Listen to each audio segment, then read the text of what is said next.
दोस्तों कैसे हैं आप सभी। उम्मीद है कि बहुत ही अच्छे होंगे।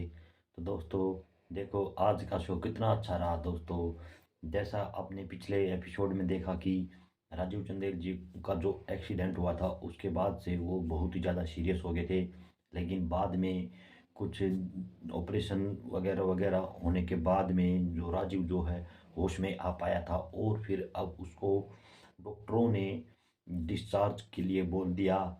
और सभी लोग अंदर जाके मिलने लगे तो फिर जो उनके राजू के पिता देवनारायण चंदेल है वो थोड़ा इमोशनली हो गए। और फिर दोनों में बाप बेटों में बहुत ही अच्छे तरीके से बात हुई। देवनारायण बोले कि तुम समय से पहले पैदा हो गए थे तो तुम डराने की आदत तो तुम्हारी जन्म से ही है। मतलब तुम डराते तो रहते ही हो। अभी भी हमें जैसे बहुत ज़्यादा आप जैसे हॉस्पिटल में तुम सीरियस हो गए तो हमें बहुत ज़्यादा आपने डरा दिया। तो डराने की आदत तो तुम्हारी पहले से ही है। तो फिर उसके बाद से क्या है, दोस्तों राजीव जो है कुहू को अंदर बुलाता है। और फिर संजीव कुहू को अंदर लेके आ जाता है कि चलो राजीव दा ने आपको बुलाया है भाभी जी। और तब जब देवनारायण चंदेल बाहर जा रहा था राजीव से मिलके तो उसको वहां पर ही कुहू मिली। तो वो बोला कि कुहू से देवनारायण की भाई जाओ तुम अंदर अपनी कथा सुनाओ कि मैंने आपको कैसे बचाया।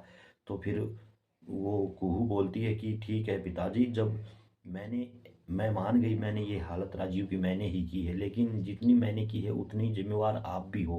फिर देवनारायण बोलता है कि मैं कैसे हूँ। फिर उसको कुहू बताती है कि देखो राजीव के जो है ब्लड सैंपल में शराब का शराब मिली है। वो शराब पिए हुए था और शराब जो है घर में आप ही रखते हो। आपके पास पूरे चंदेल आपसे अलावा पूरे चंदेल भवन में शराब नहीं है, सिर्फ आप शराब पीते हैं। तो फिर वो बोलता है पागल लड़की, अगर मैं अपने एक बाप अपने बेटे को शराब क्यों पिलाएगा। वो जहर पिला सकता है लेकिन शराब नहीं पिला सकता। ये कह के गुस्सा होके कुएं के ऊपर चला जाता है। और फिर दोस्तों क्या दिखाया गया शो में कि जैसे राजीव डिस्चार्ज होके घर पे आ रहा है उसका तो बहुत ही अच्छे तरीके से स्वागत करते हैं सब। आरती कुहू आरती करती है। जो उनकी जो बहन है चचेरी बहन है वो फूलों से उसकी वर्षा करते हैं। मतलब बड़े अच्छे तरीके से स्वागत किया जाता है। और देवनारायण जो है उनको दवाई दे देता है कि डॉक्टर ने बोला कि दवाई इसको टाइम से देते रहना। फिर उसके बाद से क्या है दोस्तों, भानु जो हैं उनके राजीव चाचा उनको फ़ोन कॉल आ रहे हैं बार बार उनके। जो ये बता रहे हैं कि शंकर की जो है डेथ नहीं, उनको मर्डर किया गया था मेरठ में। तो वो जो है बुआ से जो है उनसे बात करते हैं तो बुआ भी बताती है कि मेरे को भी मैसेज आ रहे हैं, मेरे को भी फ़ोन आ रहा है।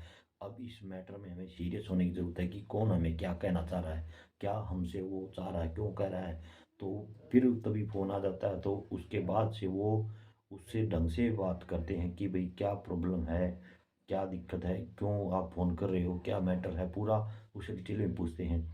तो डिटेल में पूछते हैं तो वो उनको और ज़्यादा बताता कि ऐसे ऐसे ये पूरे हॉस्पिटल ये रिकॉर्ड देख लो, ये देख लो, ये सबूत हैं।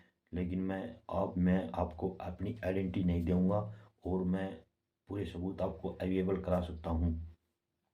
तो इस बात को लेकर के वो जो भानु और जो उनकी बहन होती है वो देवनारायण से बात करते हैं। तो देवनारायण घबराता था क्योंकि इसके पीछे हो ना कहीं हमें तो देवनारायण का ही हाथ लग रहा है। और फिर वो बोलता नहीं नहीं ऐसा नहीं हुआ था, उनका तो जो है वो नक्सलवाद में मारे गए थे। तो वो वहाँ से चला जाता है ऐसा कह के। तो उस उन दोनों का शक और ज़्यादा बढ़ जाता देवनारायण के ऊपर।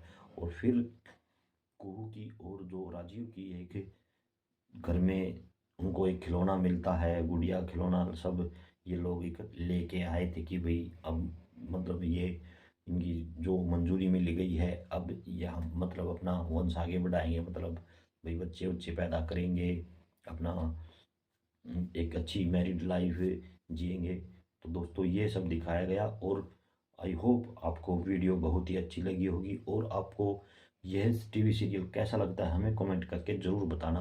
और दोस्तों अगर आपने अभी तक हमारे चैनल को सब्सक्राइब नहीं किया तो चैनल को सब्सक्राइब जरूर से कर लेना। ओके दोस्तों, मिलते हैं फिर से एक नई वीडियो में।